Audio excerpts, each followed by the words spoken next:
Greetings, NFL fans. Today is Wednesday, January 28th. This is Super Bowl week on the Shutdown Corner Podcast. I am Kevin Kaduk here with Jay Busbee. Frank Schwab usually joins us, but we decided to give him the day off. He's down in Phoenix. He's working. He's grinding it hard. Go on over to Shutdown Corner. We've been posting everything from serious to the mundane to whatever. Jay, you've mostly been doing the mundane and the trivial. And, I have been doing the dull and the boring and the mundane was the wrong word. When it gets to the Super Bowl, even the dull takes on new importance. I mean, we saw that yesterday with Media Day.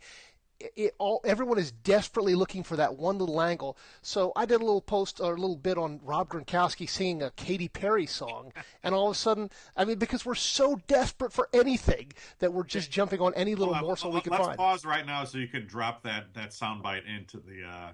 Yes, here we go. Listen closely. Katy Perry's Roar as sung by Rob Gronkowski.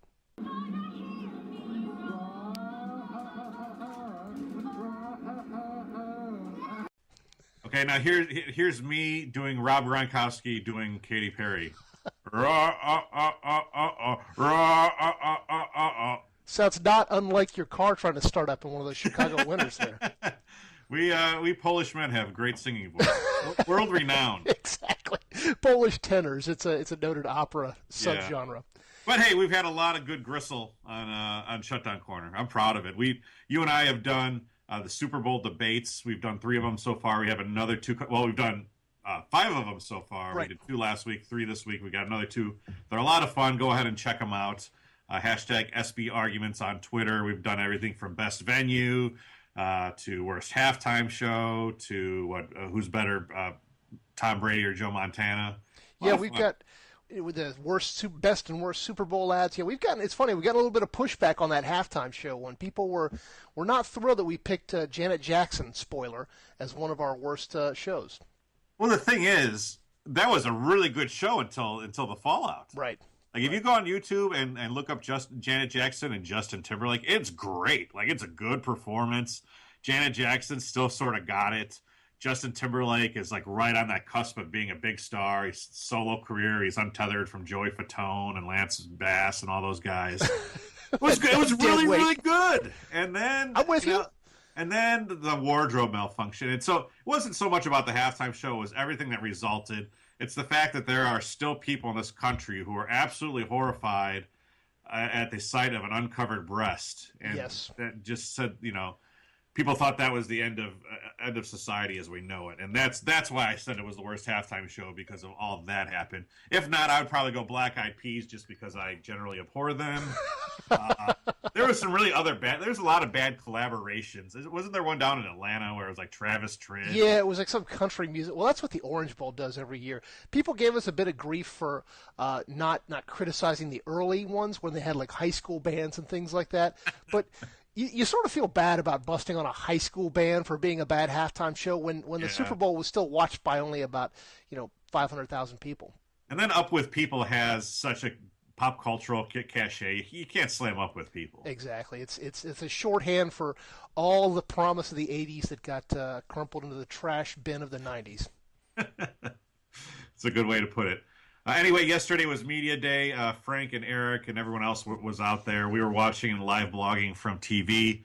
The big interview was the interview that didn't really happen. Marshawn Lynch. I'm just here so I won't get fined times 29.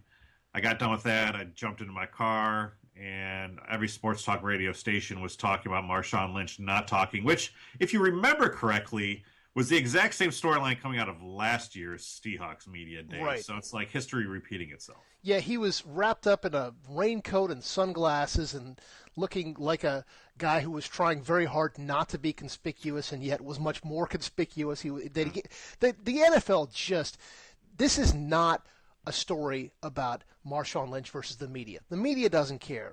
Our buddy Dan Wetzel got a good story out of the fact that Lynch didn't speak. The media can get a good writer can get a good story if the subject says nothing. This is a fight between Lynch and the NFL, and the NFL deliberately stuck it to him by putting his name in lights, putting him in one of those gigantic podiums, making sure that everybody knew that he was going to be the focus. It is the oddest story that I can remember because there's three camps like you mentioned: NFL NFL, Marshawn Lynch, and the media. And the only, like Marshawn Lynch needs to be there, right? Because he's going to get fined. The media needs to be there because he's the story, right? Because he's going to say something stupid, no matter what question. I think I'm glad I'm not sitting there like some like sort of weird like psychopath. Like I'm glad, you know what I mean? Like you wouldn't pay for the privilege to get into the media I day? would not pay for that privilege. I'm glad I was not there with the Yahoo Sports credential around my neck doing that. It's just an odd situation. The NFL can just say, all right, let's call it off. You don't need to go out there. We're not going to threaten you with a $500,000 fine.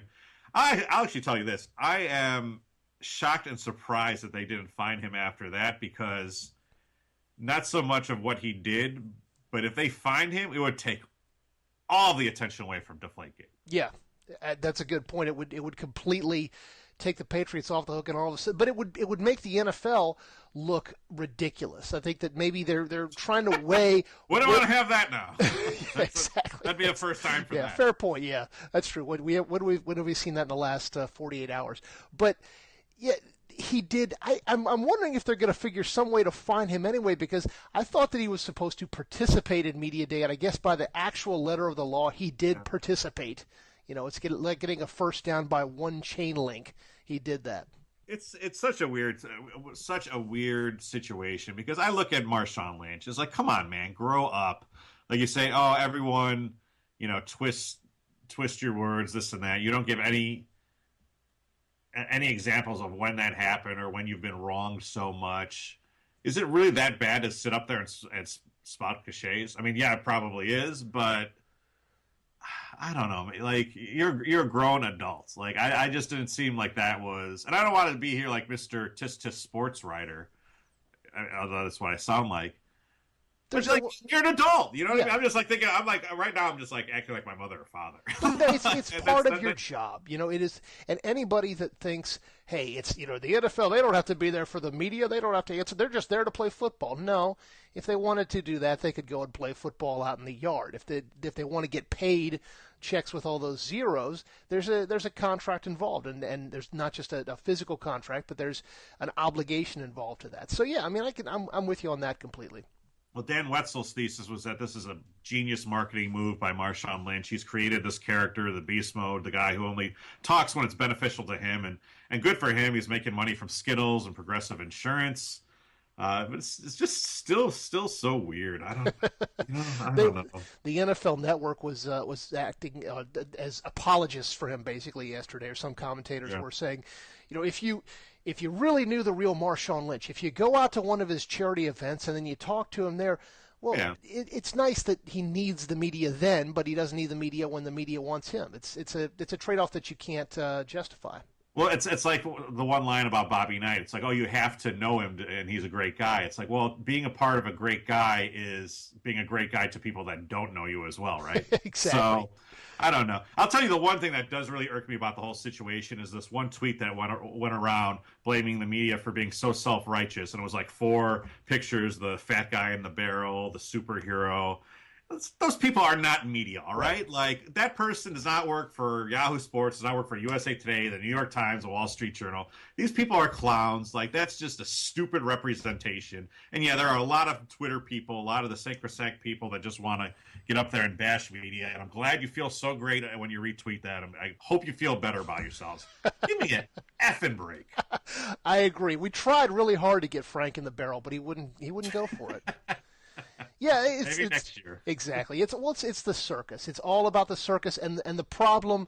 I mean, take one step back. We're talking about a game, to quote Allen Iverson, not practice.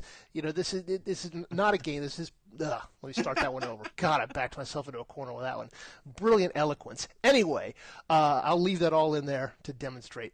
We're talking about a game. We're talking about millions of dollars going towards a game. That's it. This is not heavy-duty politics. This is not ISIS, as Tom Brady said. And so to get sanctimonious about it, to think that the sports media has some kind of higher moral calling is absurd. And to turn around and think that it's such a terrible thing to have these goofballs in their outfits, it's all part of the circus. The one kind of deeper journalism inside baseball thought I had about all of this is, the NFL has reduced this media access to the point where serious magazine writers and serious columnists, and those people are lumped in with the soundbiters, the bloggers, of which we are part. We can't claim that we're not. And as they've reduced access, should they be surprised that bigger outlets are running more clickbait stuff, more gotcha quotes, when you don't get to go behind the curtain with Marshawn Lynch? Like, what else are you going to get then when he's just standing out there and saying, I'm just here so I won't get fined? Yeah, that's a great point. It's not like baseball where you'll travel with the team for an entire season and get to know the players, be able to establish a relationship. You have highly segmented times. Even the beat reporters on a team have very segmented times at very limited times that they can talk to the players. So you're right. When the more you reduce access, the more you set up the possibility that access just becomes the most broad stroke stories. As someone who was in the Bears locker room for a couple of years, it's hard. Even when you're there every day to establish relationships with these people as a writer, it's tough. And then you work all week and you're there all week, and then you see everyone fall over themselves to go talk to Jay Glazer, which is great and fine and good for Jay, but the people who are there just aren't even rewarded. People who are serious and not dressing up in barrels don't really get it. So I don't think the NFL should be surprised with the state of modern media coverage the way it is. Yeah, so the lesson is barrels for all. Yeah. Moving on to the other side, the Patriots went first. Bill Belichick scored a big win with his cute exchange with the young reporter talking about his stuffed monkey puppet. Can you drop that sound in here? That was, yes. Here's Bill Belichick talking about what kind of puppet he likes. A little puppet that you can kind of put your fingers in. It's a little monkey, and then he can talk and move his fingers and nod. I put that on Vine, and I was just mesmerized. Just like 6 seconds of Bill Belichick talking about a monkey puppet. I loved it. I probably like that better than Rob Gronkowski singing Katy Perry's Aurora, and that's saying a lot. It's just watching Bill Belichick try to relate to children. He's trying to figure out what emotion he can't even fake the emotion because he doesn't know what emotion to show. Yeah. And so he's got to kind of process it. It was almost like Coco and the Kitten, right? Yeah, exactly. Exactly. What should I do in this situation so that I don't accidentally make this child run screaming from the room? Like Frankenstein and the little girl. So he deflected every Deflategate question with we're on to Seattle or some variation thereof. Seemed like Tom Brady didn't get hit with a lot of Deflategate questions either, because it seemed like a lot of the people were asking about Giselle and his kids and Urban Meyer and all that other stuff. Do you think we're past Deflategate? Tom, how do you get so awesome? Yeah, a lot of hair questions. Exactly. Yeah. Did you hear that one where the guy? We may have been watching different networks, but somebody like fixated on the guy's hair, and then Tom says, "Well, how do you get your hair like that?" And I would have loved to see the poor, sad reporter who was getting his hair made fun of by Tom Brady, but they didn't show him. But yeah, to answer your question, the Patriots did exactly what we said they should do. They came out, they made their statement, they shut the door on any other comments, and yeah, it's going to run out. You're exactly right. I think that Marshawn Lynch took some of that. Before long, Richard Sherman's going to say something that's going to take the steam out of that. Yeah, they've done it exactly the way that they wanted to.